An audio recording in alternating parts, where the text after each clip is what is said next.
What's up, everybody, and welcome back to Fireside Giants. I'm your host, Anthony Rivardo, joined by my co-host, Alex Wilson.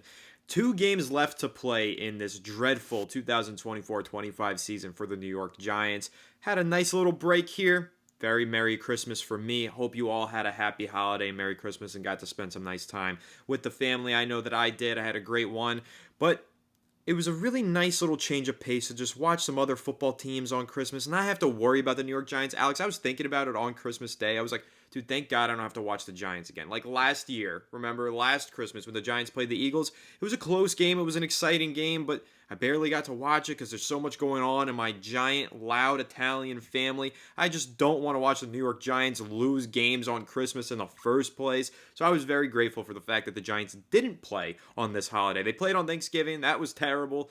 Thankfully, they didn't play on Christmas Day. That was very nice. But now we've got 2 games left to play, 1 more at home. We already know that there are planes scheduled to fly over MetLife Stadium with banners. Things have been ugly. They're only getting uglier. This is the last home game for the Giants. They have yet to win one.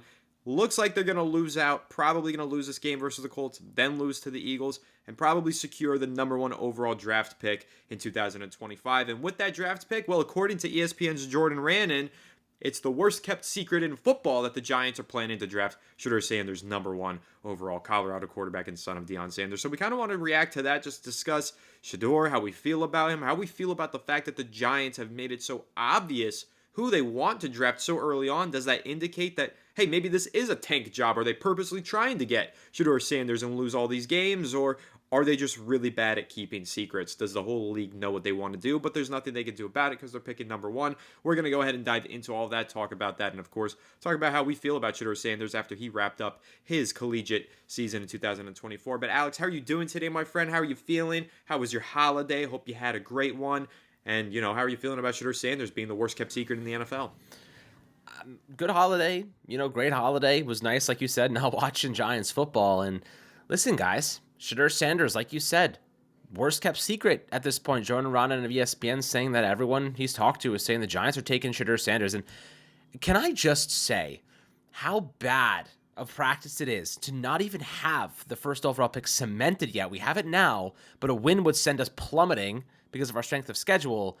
To say and let this information go before even having the first overall pick cemented for next year is bewildering. Be freaking wildering. By the way, Jordan Reed of ESPN dropped another article about the quarterbacks, and he referenced Brandon Brown again. Anonymous NFC assistant GM. We know who you're talking about, bro. It's Brandon Brown. The guy's at every freaking practice for Shedeur Sanders. I mean, come on. At this point, are we really blowing these secrets with nothing to care about anymore?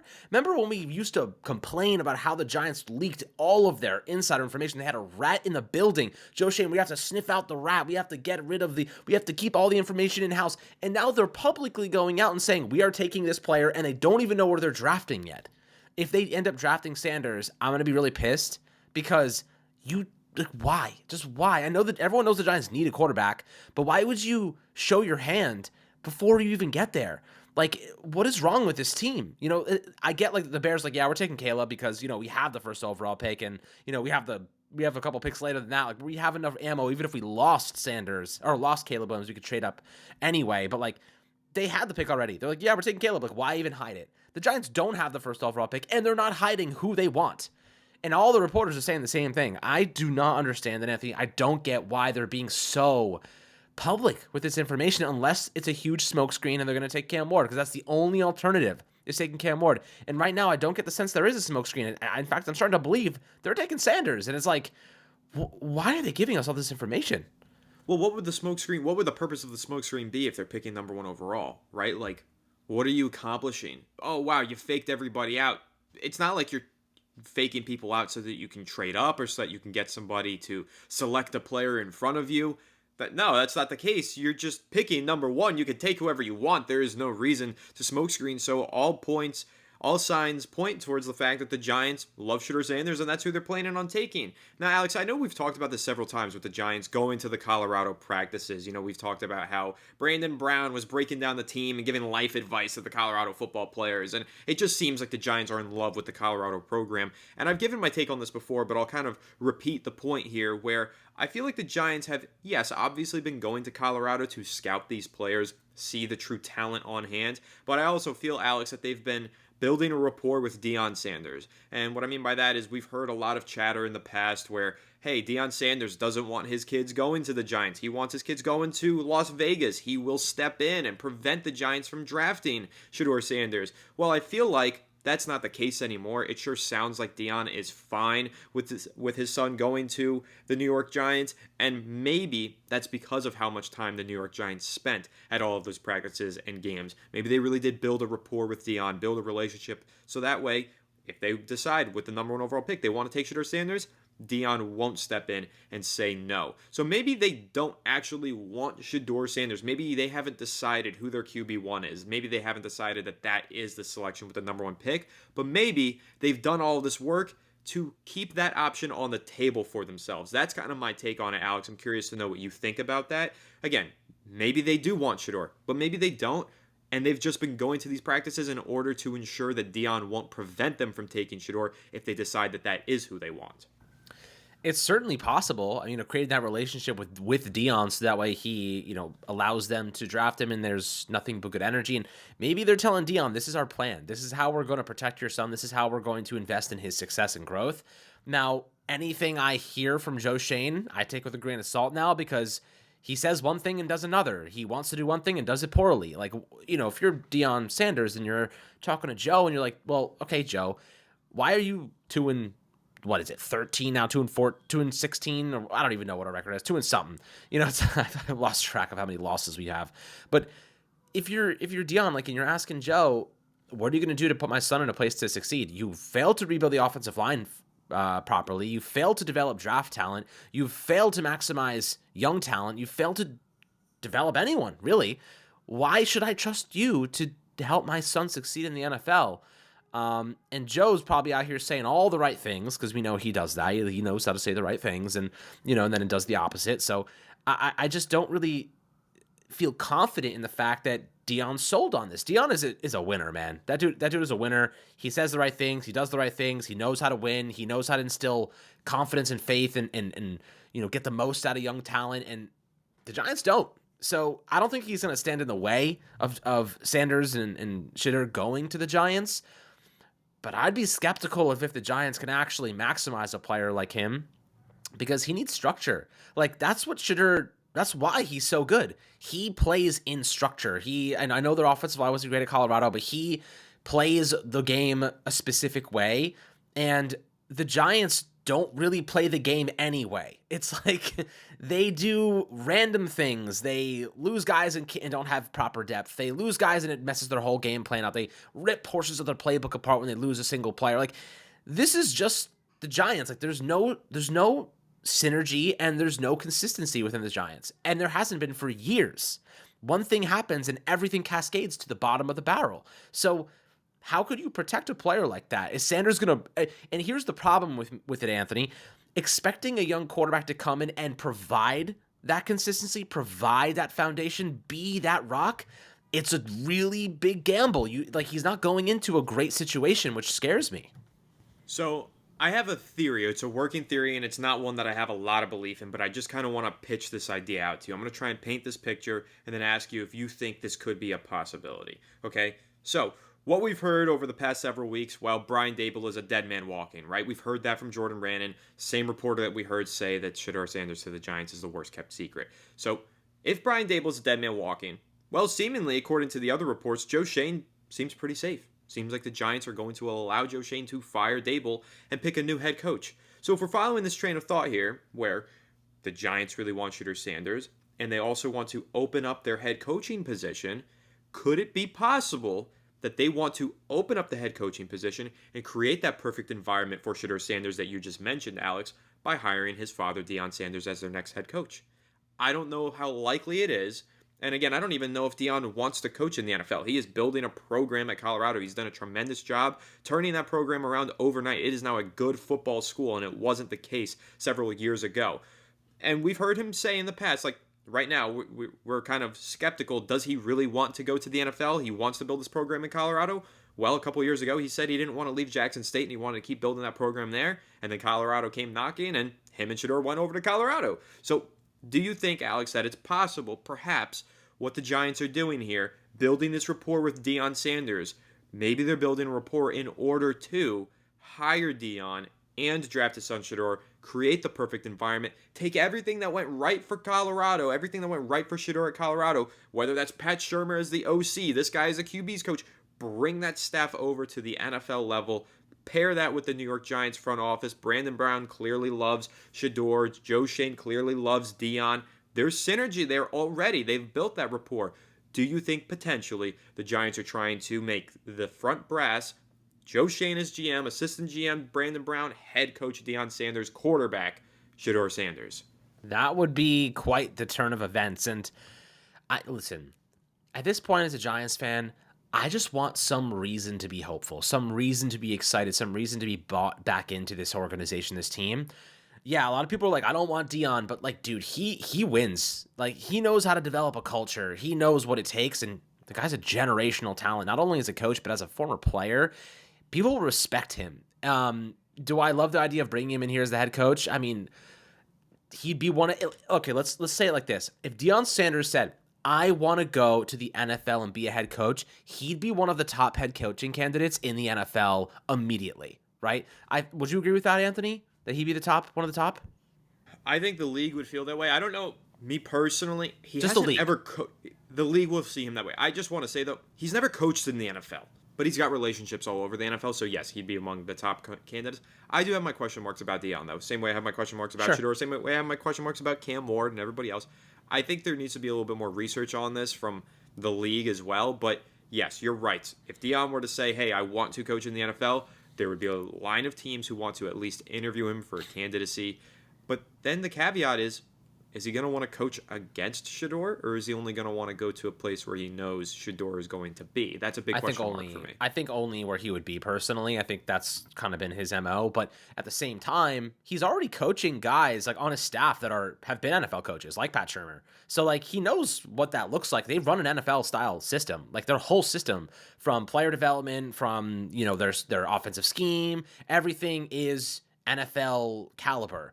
It's just talent, obviously, is far, the margins are much bigger. So, if Deion was going to come to the NFL, he'd immediately be a top candidate. And for what it's worth, you talk about NFL experience, I'm starting to not give a shit about NFL experience, dude, because Brian Dable had plenty of experience, and look how that's turned out. So, or look at Pat Shurmur's experience, or Joe Judge's experience, or any of these. Jason Garrett, for God's sake, he had more experience than all of them combined, and this guy was the worst OC I've ever seen. So, like, NFL experience to me, like, yeah, right now, the only reason I would like an NFL experienced head coach is because we need to reinvent our culture here, and getting a guy who can do that and has experience doing that, maybe, and I'm really just talking about Mike Vrabel now, even Pete Carroll, I'd be down to consider. I know people are like, he's like 73 years old. I'm like, brother, Dable's 49 and he sucks. Like, what are we talking about? I don't give a shit about age if he's going to do a good job. Pete Carroll's the youngest 73-year-old I've ever seen, by the way. Dude's spiced like a spring chicken. I don't even know. Like, it doesn't bother me as much. Well, you do make a really good point there with the culture of the New York Giants. Obviously, this is something that I was arguing when I, made my points about Bill Belichick. If Bill Belichick wanted to get back to the NFL, the Giants made sense because they need an organizational retooling. They need a new coach to step in and restructure everything. Deion Sanders can probably do that. He just did that at Colorado. It's arguably sometimes tougher to do that for a collegiate program because you have to deal with the board of executives from the school, and you have to deal with this aspect of the school, and that there's so much university interference when you're trying to build a football program for a college team. Whereas with an NFL team, you pretty much have a direct mainline line of communication to the owner, and you could pretty much work it out if the owner gives you the power to. And I think John Mara at least would have an interest in that because of how much of a mess things have been. So you do make a good point. If we want the New York Giants to build a program, I actually think there's a lot of incentive for them to go to the collegiate coaching ranks, because what the New York Giants lack right now is a program. They lack a clear identity, they don't have a sound culture, and they don't have a coaching staff with continuity year in and year out and strength and quality. those are the things that you find in collegiate football programs that the Giants currently do not have. So I think you actually do make a good point. I immediately had my reservations. I was like, well, he's never coached in the NFL. You kind of like really good counter arguments there. You kind of made me walk that back a bit. Now that I'm thinking about it, maybe a collegiate coach is what the Giants need. Plus, like you said, he has NFL coaches on his staff currently at Colorado. Pat Shurmur being a good example. And I know immediately Giants fans are going to be like, Pat Shurmur would never come back here. What are you talking about? I don't think Pat Shurmur necessarily hates the New York Giants. He's probably upset about the way things went, but I think he'd be open to an OC job. I don't see why not, especially if he wants to keep coaching under Deion Sanders and the great program that he's built and build a new one with the New York Giants. This could be a nice second chance to do the right thing here for Pat Shurmur, in my opinion. Still paying his ass anyway. Exactly. He is literally still being paid by the Giants until this offseason. Yep. But Vance Joseph of the Denver Broncos, he was a defense coordinator there, then became the head coach, was fired. He's the defensive coordinator there again. It's because he believed in the new head coach coming in, and Sean Payton. So, yeah, maybe, perhaps, Pat Shurmur would come back to the Giants because he believes in Shedeur and in Deion Sanders. That could be a really interesting storyline as well. I will float this. I think Pat Shurmur may assume head coaching duties for Colorado if Deion were to leave. So, but I will say this, man. How many times have we talked about the Giants' inability to attract great coaches because of Brian Daboll and Joe Schoen? Deion, and this is obviously, we're talking like total craziness right now because like there's such a small, tiny, microscopic potential possibility of Deion becoming a head coach in the NFL, especially the Giants. But Deion would command the respect of coaches that actually have talent. Deion would actually be able to get coaches, the good ones, the actual good coaches. Like, they would want to come here. So I'll argue that's another variable to throw into the mix. It's a good argument. And players. Players love too. Deion Sanders, not just at the collegiate level. NFL players love Deion Sanders. He's always had a great relationship from when he was an analyst on NFL Network. The guy has been involved with the NFL. He retired from the NFL as a Hall of Famer, stayed involved with the NFL the entire post-playing career that he's had. And, I mean, there is something to be said about, this is an argument that you made kind of against Shedeur Sanders a few weeks ago. Alex, you mentioned, how will he respond to coaching other than his father's? Can he step into an environment where he doesn't know the head coach? Deion's been his coach his entire life. So maybe there is an argument here. Maybe my conspiracy theory isn't that off the beaten path. Maybe it's not that wild. Maybe the Giants are trying to position themselves to pair Deion with Shedeur and keep Shedeur with the same head coach and father that he's had his entire life. It could be really interesting. I don't know. I don't know how likely it is, again, and it's probably not my number one pick, an option for a head coach, Alex. I'll be honest with you. I think the Deion idea is an interesting one and maybe exciting. Probably not my number one pick. But if the New York Giants are dead set on taking Shedeur Sanders, I want them to put an environment in place that would allow Shedeur Sanders to thrive. And it's hard to argue against the fact that an environment that allows Shedeur Sanders to thrive, the best one possible, probably features Deion Sanders as the head coach. It's certainly possible, but let's assume that that's not going to happen. And Shedeur Sanders is going to come to a Giants team that is still led by Brian Daboll. Because like you said earlier, and I think we both agree, you cannot fire one of them and keep one of them. You can't fire Shane and keep Daboll. You can't fire Daboll and keep Shane. It's got to be both of them, or it's got to be none of them. Because they both equally are responsible for this mess, right? I would say Shane, the roster is horrible. Daboll, the coaching. I mean, it's just we're not maximizing talent. Like, even like the quarterbacks we've had, I mean, DJ has gotten worse every year. Drew Lock is just a abysmal player. And Tommy DeVito, another just, what are we doing here? I know you love Tommy, and I'm sorry for that, but he's not a good ball player. It's just unfortunately the truth.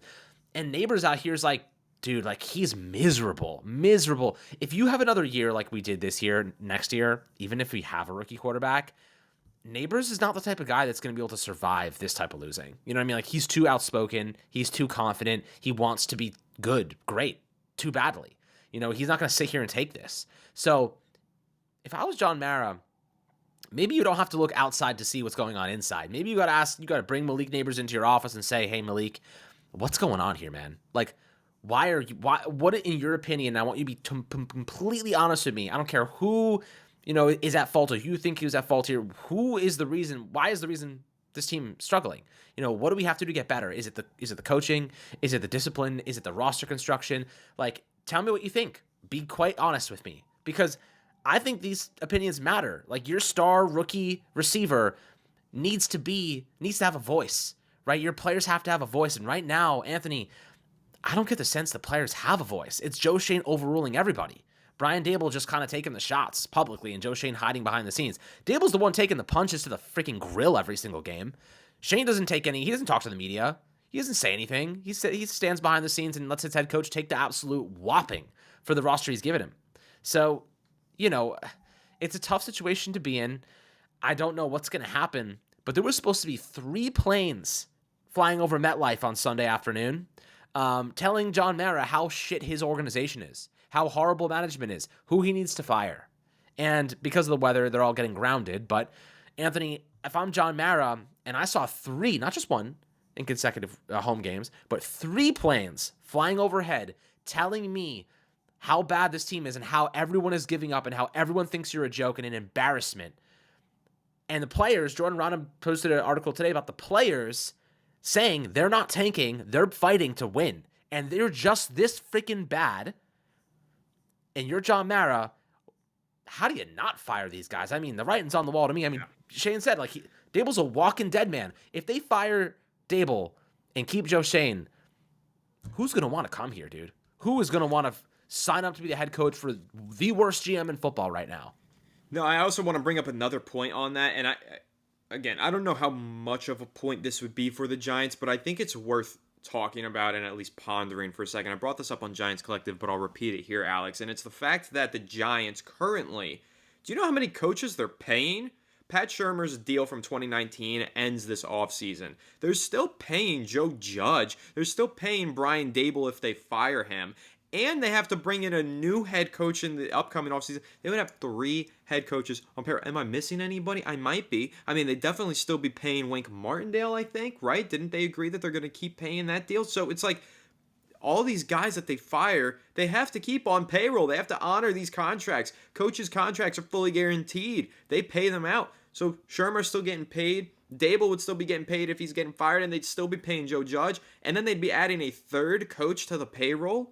With 2 other guys not here, maybe that's part of an incentive to keep Brian Dable as the head coach for another season. And Alex, I want to bring up this point. I don't know if you saw this, but last week when the Giants were playing the Atlanta Falcons, do you know who was in attendance for this game? This was kind of surprising. Steve Tish.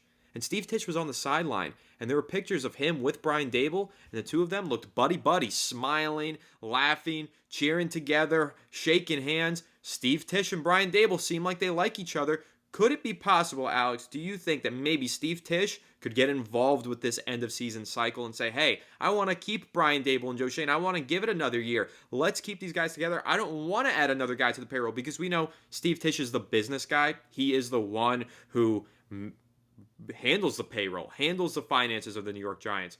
Perhaps he's looking at this from a financial perspective, saying it would be irresponsible to fire Brian Dable and bring another coach onto his staff, especially when you have a GM going into a make-or-break year. If you bring another head coach into this, and then you have to fire the GM and head coach the following year, well, then you would have Dable, Judge, and the new head coach on payroll, and then have to hire a 4th onto your payroll. So again, I don't know how much the New York Giants care about that sort of thing, but the fact that Steve Tish was at that game and was buddy-buddy with Dable, I'm wondering what you think. Could that be a factor at play here? Could Steve Tish potentially be considering the financial ramifications for the Giants' payroll of firing another head coach, or do you think it's strictly a football decision?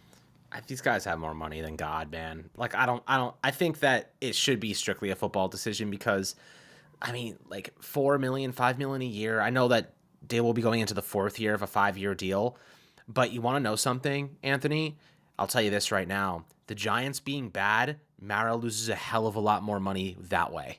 I'm talking tens, 20 millions, 20s of millions of dollars, not 4 or 5. The Giants being a crap football team loses him way more.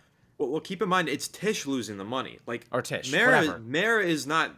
Mayor's not like rich. He owns the Giants. That's right. Like all he's got. He's not the business guy. It's Tish, again, who handles all the finances and business of this team. And again, him being on the sideline, buddy-buddy with Brian Dable last week, had my wheels spinning. I was wondering, hey, maybe there's a financial incentive to keep Brian Dable for Steve Tish. Maybe he will go to bat for him because of that. I don't know.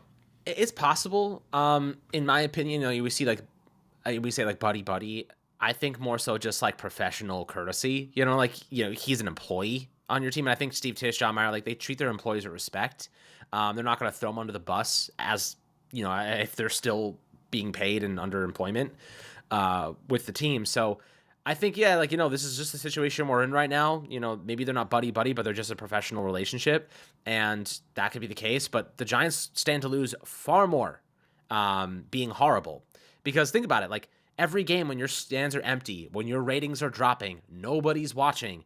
We're talking about millions and millions and millions and millions and millions of dollars and concessions and this, and they're losing money in operations because they have to maintain the operations, but they're not getting a tenth of the amount of people in the stadium, so they're paying more and making less. That money, I mean, $4 or $5 million for Brian Dable or another head coach, like it's a drop in the bucket. You know what I mean? So it's like that's the argument I'd make. The revenue sharing league, like portion of the league, obviously the money gets spread out, but it's a substantial amount the Giants lose. Sure, and that's all true. And I just thought it was something to bring up briefly and just kind of ponder. It's probably not something we bring up again, but I was just wondering, I mean, it is absurd how many head coaches in the New York Giants are paying. I mean, it's crazy how many guys they have on the same payroll. So I thought it was worth bringing up at least briefly, but I want to round out this entire episode and conversation, Alex. Let's round it back out with Shedeur Sanders, because that was the main topic of conversation today. And, again, the report that it's the worst kept secret that the New York Giants want Shedeur Sanders. We have our confusion about why the Giants have been so obvious about this. Maybe it's related to Deion, maybe it's not, whatever. Let's now pivot that and round this out, Alex. Should this be the case? Should they have their minds made up right now? Because I'm going to go ahead and make this argument. They haven't even had these private combine workouts and interviews with the guy. Their mind should not be made up right now. I think that's really important, at least from my perspective, to stress. This is a long process. If the Giants have already made up their minds prior to Christmas about who they're drafting in April, that right there is enough to tell you what's wrong with this front office, how short-sighted this front office can be, how impatient this front office can be. You have to go through this process and do your due diligence. The Giants aren't doing their due diligence if they already know who they want to draft with the first overall pick now. Now, maybe it gives them extra time to work on pick number 33 or whatever. Maybe they have an extra incentive on how to trade up or trade down. Sure, they have extra time for that second round pick. But really, to me, Alex, it's irresponsible to have your mind already made up on who the number one pick is going to be. This is a long process. You've got bowl games. You've got all the other things that factor in. You've got to go to the Shrine games, the Senior Bowl games, and then you go to the Combine, and I know Shedeur and Cam, they're not going to throw the ball at the Combine. They're not going to run the 40, but they're going to sit in those interview rooms, and they're going to have to knock your socks off in order to prove that they're a franchise quarterback. What if you get to that process, Alex, and I don't think this would be the case, but let's just throw it out there as the what if. The Giants already have their minds made up on Shedeur. Well, Shedeur doesn't do so good on the whiteboard test. Will they even be able to recognize that he's not doing so good? Or is their mind already so made up that it doesn't matter how those interviews go? Because for other quarterbacks, it matters. It mattered for Jayden Daniels. That's why he ended up going number 2. If you read about why Jayden Daniels went so early in the draft, he impressed everybody in those combine interviews with his whiteboard test. Are the Giants even going to recognize if Cam Ward has a phenomenal whiteboard test that's way better than Shedeur Sanders, or is their mind truly already made up? And if that's the case, that to me is wildly irresponsible and highlights the incompetence of this front office. So what's your take on that? The Giants having their mind made up probably way too soon. I mean, listen, they've allocated a substantial. I know we have the bowl games too with Sanders, who's playing, by the way. So I wouldn't rule him out throwing at the Combine either, because he seems to be willing to go through all the motions. I think Cam Ward will actually throw, because I think that he wants to show what he can do in a professional setting like that. So I wouldn't be surprised. But, Sanders, when it comes to these whiteboard, these tests and whatnot, the Giants did all the tests. They loved Jayden. They liked Drake May. Clearly, they love Drake May. Drake May looks awesome, by the way. Like, he looks great with the Patriots. I know they have a lack of talent for the most part, but he looks the part of a future star. So, the Giants are going to run all these guys through the gauntlet. They're going to do. They're doing extensive homework. Last year, we didn't hear this type of research going into the quarterbacks. Like the Giants, they're going to the practices. I know they've watched Cam Ward multiple times, but Brandon Brown's been there. Brandon Brown, like, dude, I don't know if you read that article from Jordan Reed, but it's like they're like the quote that they got from Brandon Brown. It's very telling. It's like, we are taking this kid if he's there, and we'll still have our jobs. If we have our jobs and Sanders is there, we are taking him. I just don't get it though. Like, I don't get why you blow your hand now. Like, why would you show your hand so far in advance before you even have the first overall pick. Like if you win a game accidentally, the players are still trying apparently. Like you win a game and you lose, and the Raiders now have a chance to get him. What are we talking about? Like what are they doing? It's incompetence. And even if it's a smokescreen, shut your damn mouth, man. Shut your damn mouth. Like just don't say anything. You don't have to be so public about it. Like why even say anonymous assistant GM from the NFC? There's only 2 teams that could possibly want a freaking quarterback. Like it's the Giants are one of them. Like why? What are we talking about here? It's like it's ridiculous. And the Giants let it happen. And we wonder why we're one of the worst run teams in the league, because this information should not be getting out in December, let alone days before the draft. Right. It's crazy to me. It just seems like we already know exactly how the New York Giants offseason is going to go. We know that Joe Schoen is going to fire Brian Daboll, pick his guy, and then go ahead and draft Shedeur Sanders. Like, that seems to be the exact path that the Giants are going to take. I hope I'm wrong. I hope that we get surprised. I really hope that on Black Monday for the NFL, we get firings all across the board and we get a clean house. But that doesn't seem likely. It doesn't seem to be the case. And on top of that, Alex, if the Giants were going to go through a process of hiring a new GM and new head coach, and if they wanted to bring in a third party to conduct those searches, they would have had to have fired those guys by now. You can't really do that on Black Monday when everybody fires everybody and then expect to have a thorough process. So the Giants are already behind the 8 ball if that's the path that they decide to take, which is why I'm being led to believe that's not the path they're going to take. They're just going to go through a head coaching search. And I really don't think that's a good idea either. Like you said earlier, Alex, like I said, if the Giants are going to fire one, you should fire both. If you're not going to fire one of them, you should keep both of them. So I don't know. It's really a mess right now for the Giants, as it's been for quite some time. But I'm very curious to see how this all shakes out. But I just want to repeat the point. I don't have my mind made up on who I want the Giants to draft. I don't know if I want Shedeur. I don't know if I want Cam. Obviously, I haven't been doing a ton of homework on these guys either. But I don't think anybody should have their mind made up before Christmas even rolls around. We're just 2 days after Christmas, and the Giants have already had their mind made up.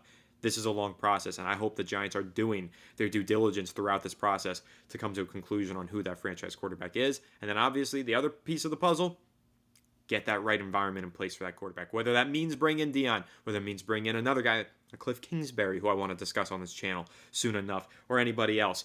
There's some good options out there.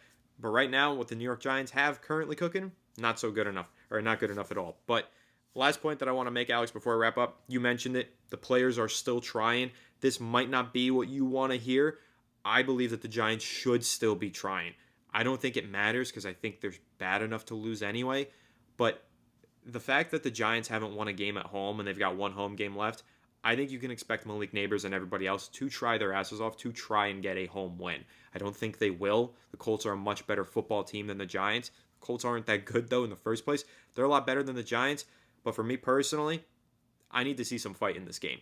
I need to see them lose. I hope that they lose because I want to secure the number 1 pick.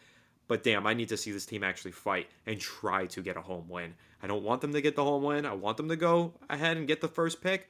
I need to see them at least show that they give a shit about the fan base and try and get a win tomorrow or Sunday. I mean, sure. What I'll say is this. This team looked non-competitive in a dome in Atlanta. They are not, and that's without rain. The Giants are one of the worst home teams I've ever seen. Ever in the history of sports. The Giants at MetLife is a cheat code for the other team. They struggle immensely to win at home. And in the rain, God, if Anthony Richardson plays, I know he didn't practice today, but if he plays, he's going to run all over us. And so is Jonathan Taylor, by the way. So, this team, and people are worried about the Eagles beating us. Well, you want to know something? Jalen Hurts not playing this upcoming week may be a good thing for the Giants because it means that they'll probably want him to play that last game to protect, just to get him some action before going into the playoffs. You don't want your quarterback missing 3 straight weeks and then starting a playoff game. They probably will want him to get some action, get some momentum, and then beat up on a bad Giants team, head into the playoffs with your head held high, and keep pushing forward. So if you're a Giants fan, it might be a good thing that Hurts misses this upcoming week. But this team's not winning another game. This is one of the worst teams I've ever seen in my life. And injuries, inconsistencies, lack of talent, you name it, built by yours truly, Joe Schoen. So if they keep him, I'd be bewildered. The plane's flying overhead. They ignore it. They say all the right things, but man, I mean, no one's going to these games, man. That MetLife Stadium on Sunday is going to be empty. empty. There's going to be nobody freaking there. So we'll see how John Mara feels after that one. Getting embarrassed again by the Colts with nobody in the stands, like a freaking COVID game. That's what it's going to look like. So I don't know, man. I'm not feeling so optimistic about these guys being kept. And I know they're doing all this research, all this information, gathering all this data and stuff, but it'll just be there sitting for the next regime to take on. All this information will be sitting there on a table, on a desk, with everyone ready to step in to these new jobs and ready to pick it up and say, all right, let's go look at it. They'll be able to look at the film. They'll be able to ask, maybe, I don't know what's going to happen, but I'm really at a loss right now. I don't know what the Giants are going to do. And it's kind of crazy that we find ourselves in this situation once again. It feels like I'm living the same day over and over again for like 10 years It's fucking straight. insane. It's crazy. It's been 10 years. I can't believe that we're still having these conversations. I mean, seriously, Alex, a couple years ago when we were talking about Joe Shane, Adam Peters, Brian Dable, Mike McDaniel, who are the Giants going to go ahead and hire? We really thought that was going to be the last time for a long time that we were doing this. And here we are once again, just 3 years later. It's insane. So I don't know what to say, but, we said a whole lot, and we will continue to say a whole lot throughout the next several weeks and months on this channel. And we have a lot of really cool things in the works behind the scenes that we're going to be delivering to you guys soon. So stay tuned to the channel. We got some cool announcements coming for the new year. Going to be fun. Make sure to leave a like if you enjoyed this episode. Subscribe to the channel if you're new. Ring the bell so you don't miss an episode, and comment your thoughts down below in the comment section. Listen to Apple or Spotify. Make sure to leave us a 5-star review. Go ahead and follow us on all of our social media channels at Fireside Giants. Without further ado, catch you all on the next one. Have a good one, and let's go Giants.